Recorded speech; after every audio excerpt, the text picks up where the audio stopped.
भारत का एक single Sukhoi, Bharat का एक सिंगल तेजस ये पाकिस्तानी गिराने में कामयाब नहीं हुए हैं। ट्रम्प वो दुनिया के लिए एक आवारा मुखिया की तरह बन चुका है। जैसे बिहार में एक आवारा मुखिया होता है, उसको कोई भाव नहीं देता। जैसे वो बिटकॉइन को लेकर के पाकिस्तान के साथ डील किया है, कभी खनिज पदार्थ को लेकर के यूक्रेन को टॉर्चर कर रहा है। ट्रम्प बकवास करता रहता है, सुबह उठता है कुछ ट्वीट करता है, नोबडी केयर्स। अभी पिछले कल शाम की बात है, जब अमेरिका में सुबह हो रही थी, बड़बोला ट्रम्प सुबह उठा और उसने एक ट्वीट कर दिया। बेसिकली ट्रम्प का यही काम है, डेली सुबह उठता है, कुछ सोचता है, सनसनीखेज न्यूज़ फैलाना है, कुछ अपने मन से कुछ बकवास करना है, ट्विटर लेता है। एक उसने अपने बकवास फैलाने के लिए एक सोशल मीडिया साइट भी बना रखा है, उस पर जाता है और उस पर जा करके कुछ ट्वीट कर देगा, कुछ रैंडम ट्वीट कर देता है। जैसे ABCD इज गॉड नाउ, वो कुछ भी बैठ करके ट्वीट कर देगा, उसके बाद उस पर बखेड़ा खड़ा हो जाता है सोशल मीडिया में। तो कल ट्रम्प ने ट्वीट कर दिया फिर से कि इंडिया पाकिस्तान युद्ध में 7 फाइटर जेट्स गिरे हैं। मतलब ट्रम्प का कहना है कि जो भारत पाकिस्तान युद्ध हुआ है रिसेंटली, उसमें 7 फाइटर जेट्स गिराए गए। अब ये पूरा का पूरा लाइन ही गलत है, ग्रामेटिकली गलत है, ये लाइन फैक्चुअली गलत है। मतलब बेसिकली ये लाइन 100% गलत है। क्यों लिखता है, कैसे लिखता है, वो बड़बोला ट्रम्प ही जाने। पहली बात तो इंडिया पाकिस्तान युद्ध की उसने बात की। वही भारत पाकिस्तान के बीच में युद्ध लास्ट टाइम जो हुआ था वो कारगिल वार था। भारत पाकिस्तान के बीच में कोई युद्ध नहीं हुआ। अभी हाल फिलहाल में जब पाकिस्तानियों ने ओछी हरकत करते हुए पहलगाम में टेररिस्ट भेजे थे, जिसमें 25-30 हिंदुओं को मार दिया धर्म कुछ करके, तब भारत के प्रधानमंत्री मोदी जी ने इन्होंने कुछ समय लिया, डिसाइड किया, टाइमिंग डिसाइड किया, सारी चीज़ें डिसाइड करी, और 10-15 दिन के बाद पाकिस्तान में वो जो टेररिस्ट ऑर्गेनाइजेशंस थे, वो जो लोकेशंस थे जिनको यूज किया गया था, जो रिस्पॉन्सिबल पीपल थे, be it Pakistani army, be it terrorist, be it जो कि वहाँ पे ट्रेनिंग देते हैं, उन सब ठिकानों पे ऑपरेशन सिंदूर के तहत हमला किया। भारत ने एक बहुत ही प्रिसीजन वाली स्ट्राइक करी, जिससे कि सिविलियंस को नहीं या नेग्लिजिबल नुकसान हो। भारत ने उन ठिकानों पे डायरेक्ट अटैक किया और उन सब को विद इन फ्यू मिनट्स और विद इन फ्यू आवर्स तबाह कर दिया। मसूद अजहर जैसे फेमस टेररिस्ट और ऐसे कई सारे, इनकी सारी फैमिली उड़ा दी गई, इनका पूरा का पूरा स्ट्रक्चर तबाह कर दिया गया। तो ये हुआ था, इसमें कोई भारत पाकिस्तान युद्ध नहीं हुआ। ऑपरेशन सिंदूर इंडिया ने चलाया था, जिसके तहत जो पहलगाम में नीच हरकत पाकिस्तान ने किया था उसका बदला दिया था। युद्ध नहीं हुआ था। अगर भारत पाकिस्तान युद्ध होता तो मैं श्योर हूँ कि पाकिस्तान का नक्शा या तो बदल चुका होता या पाकिस्तान ब्रह्मांड के विलीन हो चुका होता। तो भारत पाकिस्तान युद्ध तो हुआ ही नहीं है, जैसा कि ट्रम्प ने कल लिखा है। दूसरी बात ट्रम्प ने कल लिखा कि इसमें 7 फाइटर जेट्स गिराए गए हैं। ठीक है, एक तो ट्रम्प अपनी बयान बदलने के लिए माहिर है, बयान बदलने में उस्ताद है। कभी बोलता है 5 गिराए गए, कभी बोलते हैं 3 गिराए गए, कभी बोलते हैं गिराए ही नहीं गए। पहले तो उन्होंने ये भी बोला था कि भाई मैंने सीज फायर कराया। जब मोदी जी की तरफ से, मोदी गवर्नमेंट की तरफ से बार बार बयान आया कि हमने किसी भी थर्ड पार्टी का इंटरवेंशन नहीं सुना है, हम किसी की बात मान के सीज फायर नहीं किए हैं, जब पाकिस्तान का DGMO गिड़गिड़ाने लगा कि सीज फायर कर लो, सीज फायर कर लो, तब हमने सीज फायर करी है। बाद में मोदी जी ने यहाँ तक भी बोला कि हमने ट्रम्प से तो बात ही नहीं करी थी। JD वैन जो था, जो US का उपराष्ट्रपति है, उनके साथ जरूर बातचीत हुई थी। उनका कॉल आया था जब मोदी जी मीटिंग में थे ऑपरेशन सिंदूर के दौरान। JD वैन ने कुछ कुछ मोदी जी को बोला, जिसको मोदी जी ने ज़्यादा भाव नहीं दिया, और उनको जो डिप्लोमेटिक आंसर है वो कड़क लहजे में दे दिया था। ये सारी चीज़ें मोदी जी बता चुके हैं, मीडिया में है सारी न्यूज़। अब बात आती है कि ट्रम्प झूठ क्यों बोल रहा था। तो ये तो ऐसा हो सकता है कि जो भी ट्रम्प के उपराष्ट्रपति ने बात किया उसको ट्रम्प अपने नाम पे लेना चाह रहा होगा, चलो ये तो चल सकता है। लेकिन ट्रम्प का ये झूठ बोला कि मैंने सीज फायर करवाया है, धीरे धीरे ये सब चीज़ें ट्रम्प की क्रेडिबिलिटी को लूज कराता चला गया। अब अगर ट्रम्प बड़बोला कुछ भी बोलता है तो दुनिया उस पर भाव ले देती है। सोचिए, दुनिया का सबसे पावरफुल कंट्री का सबसे पावरफुल पर्सन, वहाँ का प्रेसिडेंट ट्रम्प, वो दुनिया के लिए एक आवारा मुखिया की तरह बन चुका है। जैसे बिहार में एक आवारा मुखिया होता है, उसको कोई भाव नहीं देता। नॉर्मल अगर कोई ढंग का मुखिया होगा तो उसको लोग ढंग से इज्जत देते हैं, इज्जत आबरू से पेश आते हैं। बट आवारा मुखिया जो होता है, जो उचक्के की तरह गाँव में रहता है, उसको कोई कभी इज्जत नहीं करता, कोई नमस्ते तक नहीं करता। वही हालत ट्रम्प की हो गई है। ट्रम्प बकवास करता रहता है, सुबह उठता है कुछ ट्वीट करता है, नोबडी केयर्स। बीच में ट्रम्प ने टैरिफ का खूब खेल खेला, डेली उसको लाइमलाइट में बने रहना होता है। बड़बोला ट्रम्प को लगता है कि डेली कुछ करेंगे तो लाइट में रहेंगे, दुनिया में मेरे बारे में बातें करेगी, डिस्कशन करेगी, सोशल मीडिया पे छाए रहेंगे। हो सकता है वो सोचता होगा कि उसने जो नई सोशल मीडिया की कंपनी बनाई है उसको भी इसी बहाने लाइट में रखे रहेंगे। डोंट नो, क्योंकि वो बिजनेसमैन है तो वो इस तरह की चीज़ें भी दिमाग में ला सकता है। जैसे वो बिटकॉइन को लेकर के पाकिस्तान के साथ डील किया है, कभी खनिज पदार्थ को लेकर के यूक्रेन को टॉर्चर कर रहा है, फिर खनिज पदार्थ को लेकर के पाकिस्तान के बलूचिस्तान में भी जाकर के सेलमारी कर रहा है। अब बलूचिस्तान में उसको तेल मिलेगा या वहाँ पे संडास का पानी मिलेगा, ये तो ट्रम्प ही जानेगा और आने वाला समय बताएगा। बट वो इस तरह की हरकतें करता रहता है, मतलब वो कुछ ना कुछ करता रहेगा ताकि न्यूज़ में, ताकि मीडिया में बना रहे। तो अचीव तो उसने कुछ किया नहीं टैरिफ वाला गेम खेल करके, लेकिन उसने टैरिफ वाला गेम खूब खेला। और हाँ, कुछ सारे कंट्रीज के साथ जिनको डराने में सक्सेसफुल हो गया, उनको डरा करके डील भी कर लिए। मतलब ट्रम्प का लॉजिक है कि भागना है तो भागो, नहीं तो मैं खुद भाग जाऊंगा। अब इस लॉजिक पे कुछ कंट्री थे जो उसकी धमकी में आकर के भाग गए, जो नहीं भागे उनसे फिर ट्रम्प खुद ही भाग गया। पिछले ट्रम्प में इसने ड्रामा किया था कोरिया के head Kim Jong Un second के साथ। उनको इसने धमकाने की कोशिश करी, ट्विटर पे बैठ के उनके साथ न्यूक्लियर वॉर खेल रहा था। कभी बोल रहा था मैं बटन दबा रहा हूँ, तो किम जोंग उन भी बोल रहे थे मैं भी बटन दबा रहा हूँ। फिर बड़बड़ा बोल रहा था मैंने तो लॉन्च कर दिया है, तो वो भी बोल रहे थे मैंने लॉन्च कर दिया है। ऐसे करके खूब ट्विटर खेला एक दूसरे के साथ। जब थक गया खेलते खेलते, तब ये किम जोंग उन सेकंड से मिलने चला गया उत्तरी कोरिया। फिर मिल करके जबरदस्ती है करके हाथ मिलाया, कोई काम वाम इससे होने नहीं का, वापस आ गए। सेम स्टोरी इसने किया पुतिन के साथ। इलेक्शन जब ये लड़ रहा था प्रेसिडेंट बनने से पहले, इसके क्लेम इतने बड़े बड़े होते थे भाई साहब। ये बोलता था प्रेसिडेंट बनते ही मैं 24 घंटे के अंदर रशिया यूक्रेन युद्ध को बंद करवा दूंगा। सुन करके गूजबम्स आ जाता था। मैं भी बहुत एक्साइटेड था कि प्रेसिडेंट ट्रम्प आएगा, 24 घंटे में रशिया यूक्रेन युद्ध खत्म कर देगा, उसके बाद दुनिया में तहलका मच जाएगा। मतलब हर कोई एकदम एक पैर पे खड़े हो जाएंगे कि भाई ट्रम्प आ गए हैं। हुआ क्या, बंदे ने जनवरी 20 को प्रेसिडेंट का शपथ ले लिया। लेने के बाद से रोज एग्जीक्यूटिव ऑर्डर साइन करता है, जो साइन करता है वो जाने और उसकी टीम जाने। किसी से कुछ होना जाना नहीं रहा है, इसने अभी तक कुछ नहीं बिगाड़ा है, उखाड़ा है। रही बात रशिया यूक्रेन युद्ध की, तो आज भी वैसे ही चल रहा है जिसके इसके आने से पहले चल रहा था। अब वो बोलना शुरू कर दिया कि भाई मेरा तो रशिया यूक्रेन युद्ध में कोई रोल ही नहीं है, मैं तो कुछ कर ही नहीं सकता। अब बोलता है कि प्रधानमंत्री मोदी को रोकना चाहिए, कभी बोलता है कि चाइना वाले शी जिनपिंग को रोकना चाहिए, मतलब इनको पुतिन को समझाना चाहिए। खुद बंदे में कुछ दम नहीं है, खुद वो कुछ नहीं करेगा, खुद वो उसको कुछ करना नहीं आता, लेकिन वो चाहेगा कि मोदी रोक दे जा करके। फिर उसने मोदी जी को धमकाना शुरू किया। इससे पहले वो शी जिनपिंग को धमकाया। उसने चाइना पे तमाम तरह के टैरिफ्स लगाए बीच में, टैरिफ पे टैरिफ, मतलब चाइना पे टैरिफ लगाता चला गया।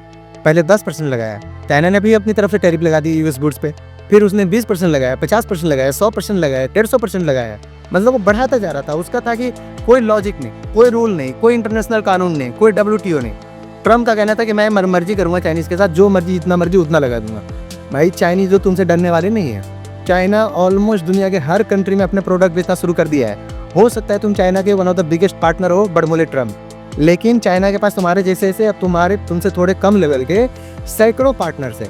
चाइना को बिल्कुल भी फर्क नहीं पड़ने वाला है, या कुछ खास फर्क नहीं पड़ने वाला है कि तुम टैरिफ इतना लगाएगा, ज़्यादा लगाओ। टैरिफ ज़्यादा लगाओगे तुम्हारी कंट्री में महंगाई बढ़ेगी, चाइना को कुछ खास फर्क नहीं पड़ेगा। चाइना ने ट्रम्प की धमकी के आगे, ट्रम्प के टैरिफ के आगे झुकने से इनकार कर दिया। नतीजा क्या हुआ? नतीजा हुआ टापू। Trump always chickens out. Trump खुद छोड़ के भागा नहीं था। जैसे ही चाइना अड़ गया, ट्रम्प बोलना शुरू किया कि भाई हम चाइनीज लोगों से ना बाद में डील करेंगे। ट्रम्प ने चाइना को मोहलत दे दी कि चाइना से हम 90 दिन बाद, 100 दिन बाद अब डील करेंगे, मतलब इतने दिन तक हम चाइना को डील ही नहीं करेंगे। बेसिकली ट्रम्प का कहना था कि भाई मैंने चाइना को धमकाने की कोशिश की तो नहीं धमका, उल्टा मुझे ही धमका गया। अब मैं जस्ट टाइम खींचने का बहाना कर रहा हूँ ताकि 90-100 दिन बाद इस मैटर को बुला दिया जाएगा, और जो जैसे चल रहा था वैसे ही चलेगा। चाइना पर टैरिफ लगाने की इसकी औकात है भी नहीं। बड़बोला ट्रम्प सिर्फ बड़ी बड़ी बातें कर सकता है। चाइना के बाद बारी आई बाकी कंट्रीज़ की, जिनमें से मैक्सिमम को तो ये धमकाने में कामयाब हो गया। फिर ये पहुंचा इंडिया पे। इंडिया पे भी इसने झूठ सच बोल करके खूब सारे टैरिफ ठोके, कभी 25, कभी 50। इसका लॉजिक, जो एक्सक्यूज़ था, जो लेम एक्सक्यूज इसने दिया इंडिया पे टैरिफ लगाने का, वो था कि भारत रूस से तेल खरीद रहा है। यूएस वाले खुद भारत को बोल के रूस से तेल खरीदवा रहे थे पिछले 2 साल से, ये बोल करके कि अगर रूस से तेल नहीं खरीदेगा तो इंटरनेशनल मार्केट में क्रूड ऑयल का जो प्राइस है वो बहुत ज़्यादा हो जाएगा। अगर तेल का प्राइस ज़्यादा हो जाएगा तो इससे महंगाई बहुत ज़्यादा बढ़ जाएगी इंटरनेशनल मार्केट में। तो ये बोल करके अमेरिका तो खुद भारत को सपोर्ट करता था कि भाई रूस से तेल खरीदो ताकि प्राइस मेंटेन रहे, एंड भारत ने जम के तेल खरीदा। भारत एक आत्मनिर्भर देश है। भारत थोड़ी ना ये देख करके तेल खरीदेगा कि अमेरिका क्या बोल रहा है या यूरोप क्या बोल रहा है। भारत को जहाँ सस्ता तेल मिला भारत ने जम के खरीदा। भारत को अपने यहाँ महंगाई दर को कंट्रोल करना था, भारत ने वो किया, और 2 साल से इनको कोई प्रॉब्लम नहीं थी। जैसे ही ऑपरेशन सिंदूर में भारत ने 7 फाइटर जेट्स पाकिस्तान के मार के फेल लिए। भारत ने जो फाइटर जेट्स गिराए उसमें कुछ फाइटर जेट्स यूएस के थे, कुछ फाइटर जेट्स चाइना के थे, कुछ फाइटर जेट्स F-16 वगैरह थे, F-16-17 थे, तो कुछ चाइना वाले JF-17 थे। अब जब ये फाइटर जेट्स गिराए गए, जब भारत ने बहुत ही ज़्यादा प्रिसीजन स्ट्राइक करके ब्रह्मोस से नूर खान एयरबेस वगैरह को तबाह किया, जिसमें कि एंट्री का जगह ही नहीं था, जिसमें इंडिया ने पता नहीं कितने सालों के सर्वेलेंस से निकाला एक वीकनेस ढूंढ करके। 100 मीटर नीचे जो इन्होंने बंकर बना रखा था नूर खान एयरबेस में, जिसमें अमेरिका और पाकिस्तान की कंबाइंड कस्टडी में न्यूक्लियर वॉरहेड्स रखे गए थे, ऐसा माना जाता है। जो अमेरिका ने अपने वॉरहेड्स पाकिस्तान में इसलिए रखे थे ताकि रसिया पे कल को चलाए जा सके।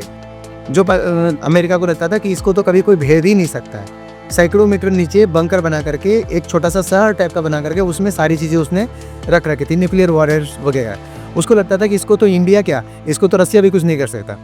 और उसमें एंट्री का कोई पॉइंट नहीं था, एक छोटे से एग्जॉस्ट के अलावा, जिसकी डायमीटर हार्डली 1 मीटर रही होगी।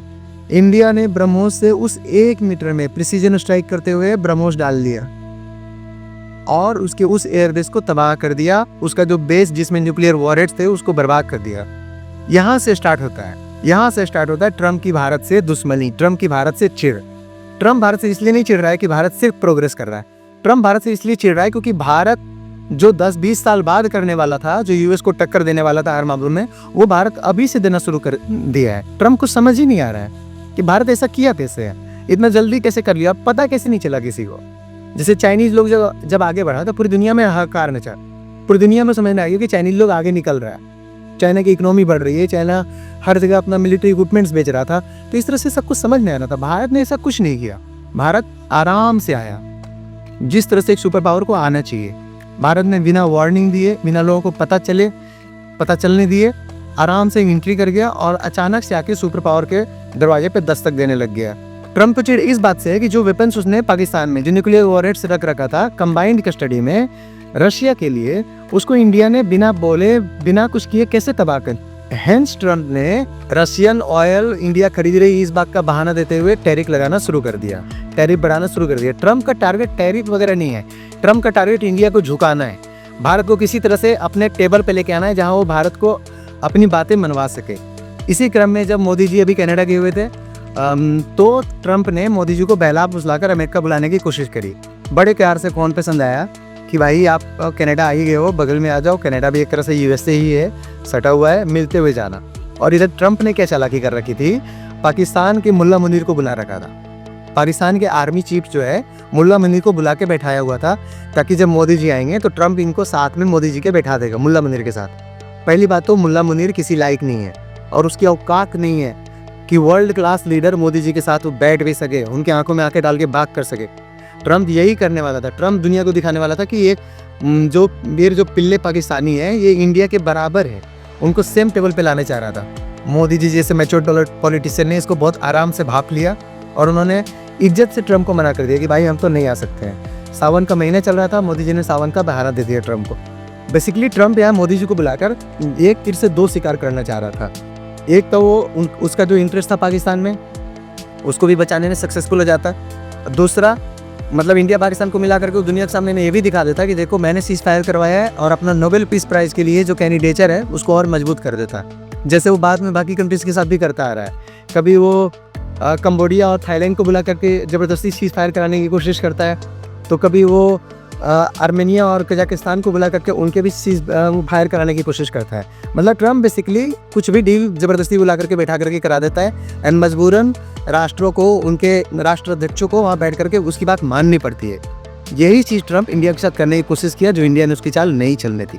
इन सब से बौखलाया ट्रम्प ये सोच करके कि मोदी को सबक सिखा देना है, भारत को अच्छे से टॉर्चर कर देना है, इंडिया को आगे नहीं बढ़ने देना है। ये सब करते हुए उसने भारत पे टैरिफ लगाना शुरू कर दिया। भाई तुम कोई हेडमास्टर नहीं हो और भारत कोई तुम्हारा स्टूडेंट नहीं है कि बुला के मुर्गा बना दोगे तो अगली बार टाइम से आएगा, कि भारत को तुम 4 लपड़ लगा दोगे, इसको डिटेंशन में भेज दोगे तो अगली बार ये गलती नहीं करेगा। भाई इंडिया एक इंडिपेंडेंट राष्ट्र है, भारत तुम्हारे अंडर में नहीं चल रहा, भारत की अपनी मर्जी, जैसे चाहेगा वैसे चलाएगा इसको। तुम इसके हेडमास्टर, तुम इसके प्रिंसिपल नहीं हो, तुम डायरेक्टर नहीं हो इस यूनिवर्सिटी के, तो तुम ये सब चीज़ें तुम अपने पास रखो। हाँ तुम बड़ बोले हो, बड़ी बड़ी बातें करके झूठ बोलना तुम्हारा काम है, वो करते रहो। जैसे तुमने लिखा कल शाम को कि भारत पाकिस्तान युद्ध में, जो कि पहली बात तो भारत पाकिस्तान युद्ध था ही नहीं, जैसा कि मैंने अभी भी एक्सप्लेन किया, 7 फाइटर जेट्स गिरे हैं। अब तू ये क्यों नहीं बताता बड़बोले ट्रम्प कि 7 फाइटर जेट्स किसके थे? ये 7 फाइटर जेट्स पाकिस्तान के थे या इंडिया के थे? ये 7 फाइटर जेट्स तुम्हारे थे जो तुमने कर्जे के नाम पे पाकिस्तान को दे रखा था, क्योंकि तुम कर्जे के नाम पे पैसे तो किसी को देते नहीं हो। अमेरिका की वॉर इकोनॉमी इसी बेसिस पे तो चलती है। अमेरिका तमाम तरह के ऐसे झंडू राष्ट्र जैसे पाकिस्तान, इस तरह के राष्ट्र को पकड़ता है, उनको लोन देता है। लोन के नाम पे $4 बिलियन, $10 बिलियन ऐसे दे देगा। तो लोगों को लगता है कि $10 बिलियन कैश दिया होगा। अमेरिका एक सिंगल डॉलर तक भी कैश नहीं देता कभी किसी को। वो पैसे वो अपनी कंपनीज को देता है। जैसे अमेरिका को पाकिस्तान को $4 बिलियन देगा है, अमेरिका को $4 बिलियन पाकिस्तान को नहीं देगा। अमेरिका को $4 बिलियन अपने देश की जो कंपनी जैसे लॉकहीड मार्टिन है उसको देगा। लॉकहीड मार्टिन उस $4 बिलियन का जितना पुराना कवाड़ फाइटर जेट्स या मिलिट्री इक्विपमेंट्स होंगे वो पाकिस्तान को देगा। मतलब ट्रंप ने $4 बिलियन की मदद की अगर घोषणा की है पाकिस्तान के लिए, तो वो $4 बिलियन ट्रंप अपनी कंपनी को देगा जो वहाँ पे हथियार बनाएगी, वहाँ पे टैक्स देगी, जिससे यूएस इकोनॉमी आगे बढ़ेगी। और पाकिस्तान के हाथ में आएगा जस्ट एक AK-47 या जो भी हथियार लॉकहीड मार्टिन बेचती है।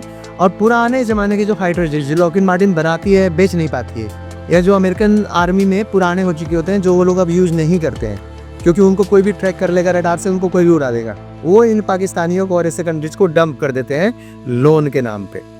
सेम चाइना करता है। चाइना भी अमेरिका का पिछलग्गू है।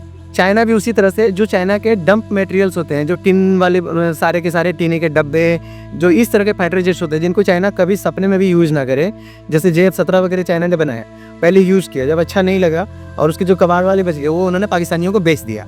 और ये लॉजिकल भी है। ये पाकिस्तानी कभी पैसे किसी को देते नहीं, सारी चीज़ें उधारी पे लोन पे खरीदते हैं। तो ये सोचते हैं कि इनको लोग पैसे देंगे। लोग पैसे क्यों देंगे इनको? लोग इनको डॉलर क्यों देंगे?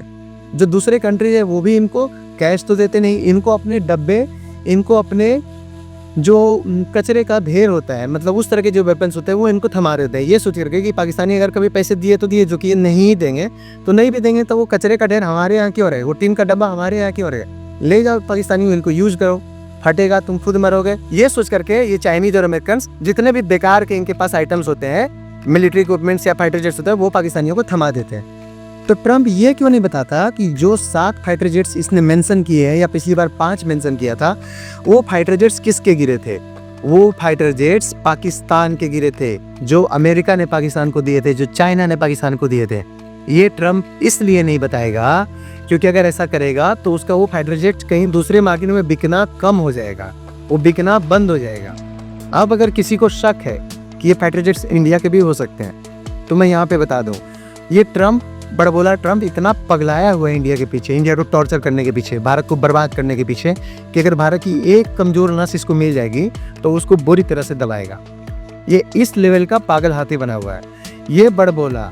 अगर इसको कहीं से भी भारत के खिलाफ एक भी सबूत मिल जाता कि भारत का फाइटर जेट तो छोड़ो, भारत का एक AK-47 भी कहीं पकड़ा गया होता पाकिस्तान में, तो ये इसका बड़ा सा जूम करके पिक्चर लेके दुनिया को दिखा रहा होता। चलो मैं मानता हूँ कि पाकिस्तानी लोग किसी लायक नहीं है, वो फोटो भी नहीं ले सकते हैं। अगर हमारे जैसा पाकिस्तानी लोग क्लेम करता है कि रफाले गिरा दिया, ठीक है, मैं मानता हूँ कि हमारा रफाले पाकिस्तानियों ने गिरा दिया होगा, लेकिन उनके पास DSLR का एक अच्छा कैमरा नहीं होगा जिससे वो फोटो लेके दुनिया को दिखा सकें कि देखो मैंने भारत का रफाले गिराया है। जस्ट उन्होंने चाइनीज मिसाइल से, तुर्की की मिसाइल से या अमेरिका की मिसाइल से किसी तरह से भारत का 2-4 फाइटर जेट गिरा दिया, मान लेते हैं। हालांकि ये चीज़ें मानने लायक नहीं है, बट ये पाकिस्तानी झूठ बोलते हैं तो चलो मान लेते हैं कि उन्होंने गिरा दिया, तो गिरा दिया। उसके बाद हम ये भी मान लेते हैं कि पाकिस्तानियों के पास कोई ऐसा कैमरा नहीं था कि वो फोटो लेके किसी को प्रूफ दे पाते, ठीक है, यहाँ तक मैं मान लेता हूँ। तो पाकिस्तानियों के पास कैमरा नहीं था ना, अमेरिका के पास तो था ही।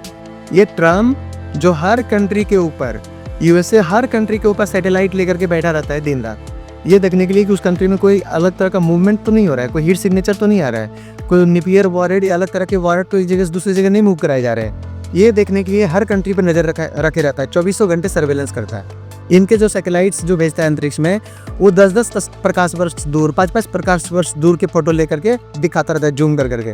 फेक है रियल है यही जाने, हम तो यही मानते हैं ना कि ये फोटो ले लेता है। अगर इतने दूर का फोटो ले सकता है तो ऑब्वियस सी बात है ज़मीन का फोटो तो अच्छे से ले पाता होगा, ये ज़मीन पे जो भी चल रहा है उसकी अच्छे से फोटोग्राफ ले पाता होगा। वैसे में अगर ट्रंप ने एक भी फोटोग्राफ लिया होता इंडिया के किसी फाइटर जेट का डिस्ट्रॉय होते हुए, तो पक्का ये दिखाता दुनिया को। क्योंकि ये दुनिया को नहीं दिखाता है, इसका मतलब इसके पास कोई प्रूफ नहीं है।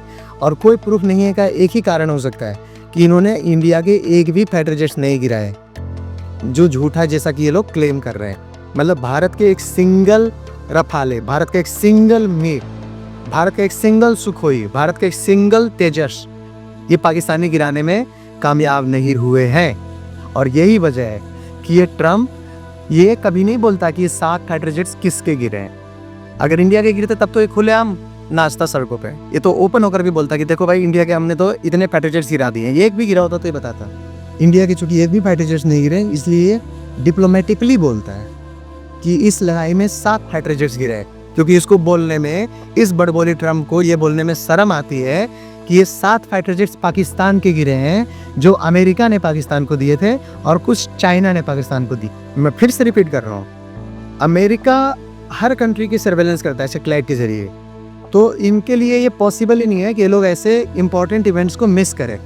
और मैं श्योर हूँ ऑपरेशन सिंदूर के दौरान ये लोग अपने बहुत सारे सैटेलाइट सिर्फ इंडिया पाकिस्तान पे फोकस करके रखा होगा, ये जानने के लिए कि कहीं से कोई न्यूक्लियर वॉर है तो नहीं भेजा जा रहा है, ये जानने के लिए कि कहीं कोई इंपॉर्टेंट बहुत ज़्यादा डैमेज वाला सिचुएशन तो नहीं चल रहा है। और जिस तरह से इन्होंने पाकिस्तानियों को वार्निंग दिया और जिस तरह से पाकिस्तानी जल्दी से जल्दी सीज फायर के लिए रोना धोना शुरू करने लगे, इससे साफ पता चलता है कि अमेरिकन किस लेवल तक इसमें इन्वॉल्व थे, किस लेवल तक इनकी सैटेलाइट्स वगैरह सर्वेलेंस कर रही थी।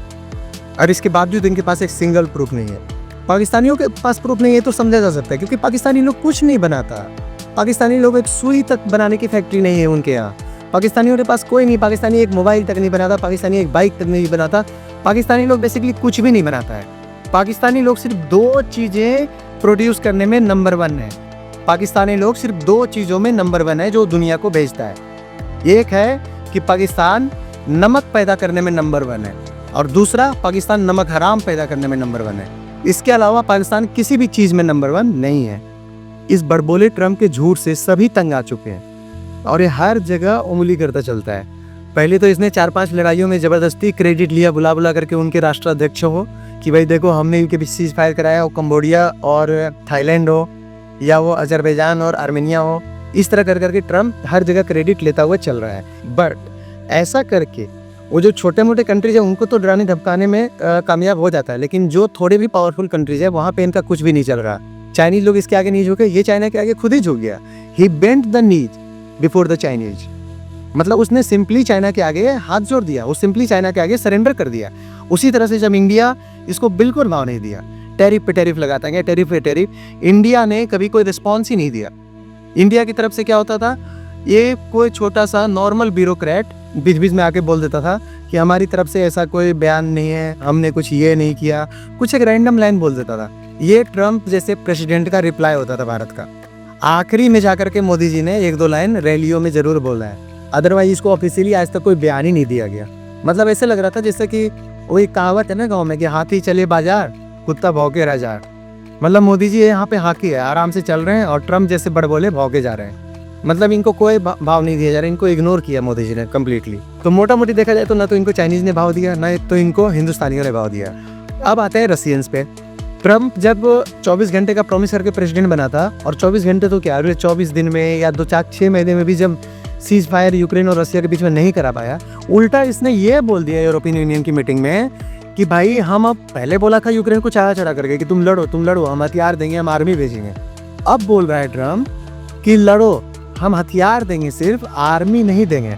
मतलब ट्रम्प अब सिर्फ पैसे देगा अपनी कंपनियों को, लॉकहीड मार्टिन वगैरह को, जो हथियार देगी यूक्रेन को लड़ने के लिए, जैसा कि ट्रम्प बाकी सारे कंट्री में, अमेरिका बाकी सारे कंट्री में करता है। लेकिन ट्रम्प अपना आर्मी नहीं भेजेगा, ट्रम्प अपने एक भी बंदे की जिंदगी को खतरे में नहीं डालेगा। ट्रम्प सिर्फ हथियार बेचेगा जो अमेरिका का मेन धंधा है। ये अमेरिका का बिजनेस नहीं है, अमेरिका का धंधा है। हथियार बेचना अमेरिका का अहम धंधा है और सबसे मेन धंधा है। तो ऐसा पॉसिबल है कि इसको किसी ने नींद से जगाया होगा कि बड़बोले ट्रम्प, देखो आपने बोला था कि आप तो आओगे तो ये युद्ध रोक दोगे, लेकिन आपने नहीं रोका है, पूरी दुनिया में आपके ऊपर थू थू हो रही है, तो अब हम क्या करें, सो आप कुछ कीजिए। इस पर बड़बोले ट्रम्प ने बोला होगा कि एक काम करो, पुतिन को फ़ोन लगाओ। पुतिन को फ़ोन लगाया। पुतिन डिप्लोमेटिक आदमी है, उनको इंटरनेशनल आइसोलेशन से बाहर आना था। जैसे ही ट्रम्प ने ऑफर किया है पुतिन ने, जिसने भी, पुतिन जड़ से बात मार गए और तुरंत ही मीटिंग के लिए हाँ कर दी। बड़बोले ट्रम्प को तो कुछ हाथ नहीं आया, इसको तो सिर्फ पुतिन का ठेंगा मिला। रही बात पुतिन की, पुतिन वहाँ पे सारा डिप्लोमेटिक बेनिफिट लेके निकल ली, इंटरनेशनल आइसोलेशन से बाहर आ गए। उनके ऊपर जो इंटरनेशनल क्रिमिनल कोर्ट ने चार्जेस लगाया था, अरेस्ट वारंट, वो भी अब उतना वैलिड नहीं रहा, क्योंकि जब अमेरिका के प्रेसिडेंट से ओपनली मिल रहे हैं, वही जब पुतिन को गिरफ्तार नहीं कर रहा है, तो बाकी किसी कंट्री में क्या औकात है कि पुतिन को टच भी कर दे हम। मतलब पुतिन जो बहुत कम दूसरी कंट्रीज़ को विजिट कर रहे थे पिछले कुछ समय से, इस बड़बोले ट्रम्प को बेवकूफ़ बनाने के बाद अब वो हर जगह खुलेआम जा सकते हैं। जब बड़बोले को अलास्का में पुतिन की मीटिंग में भी कुछ हाथ नहीं आया, तब बड़बोले ने यूरोपियन यूनियन से मीटिंग करके फिर अपनी वैल्यू बढ़ाने की कोशिश करी, जहाँ पे ये मना कर दिया कि हम यूक्रेन को हेल्प ही नहीं करेंगे। वहाँ भी इसको कुछ हाथ नहीं आया। फिर पुतिन को दौड़ा दौड़ा फ़ोन लगाया। पुतिन को 40 मिनट जब इसने बात किया, उन्होंने फिर से मना कर दिया कि भाई हम यहाँ पे कुछ नहीं कर सकते हैं, तुम इनको बोलो कि जो ज़मीनें रसिया ने कब्जा ली है वो यूक्रेन छोड़ दे, तब हम बातचीत के लिए जस्ट रेडी हैं। मतलब उसके बाद क्या बातचीत करेंगे वो नहीं बताएंगे, हम बातचीत के लिए तब मानेंगे जब जितनी ज़मीनें हमने कब्जा ली है, मतलब कि यूक्रेन का जो क्रीमिया वगैरह वाला पार्ट है वो तो रसिया ने ऑलरेडी ले लिया है, तो वो पार्ट रसिया अब देने को रेडी ही नहीं है।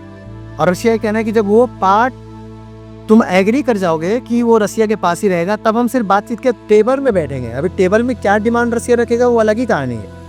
तो ये सब करके ट्रम्प को दोबारा से भगा दिया फ़ोन पे। बेसिकली इस बड़बोले से अभी तक कोई काम होता हुआ नज़र नहीं आ। तो जब बड़बोले से रसिया यूक्रेन वाले में भी कुछ नहीं बन पाया, ये वापस से अपना फेवरेट युद्ध पे आ गया। इसका फेवरेट लड़ाई है ट्विटरबाजी।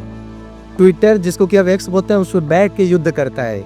बीच में फ्रांस के जो राष्ट्रपति हैं उनके साथ भी युद्ध कर चुका है ट्विटर पे, एक दूसरे को खूब पहली टर्म में कोरियन राष्ट्राध्यक्ष को भी धमका चुका था वैसे, दूसरी टर्म में फ्रांस के राष्ट्रपति के साथ भी वैसी गेम खेला ट्विटरबाजी।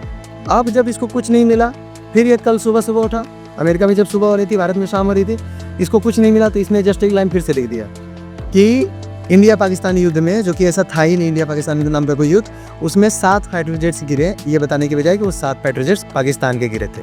इससे जस्ट कुछ दिन पहले उसने बोला था 5 गिरे हैं, उससे कुछ दिन पहले 3 भी बोला था। मतलब सुबह उठेगा, जो मर्जी आए वो ट्वीट करेगा और उसके बाद फिर आइंदा उस पर कोई रिस्पॉन्स देना बंद कर देगा। यही है बड़बोले की बड़ी बड़ी कहानी।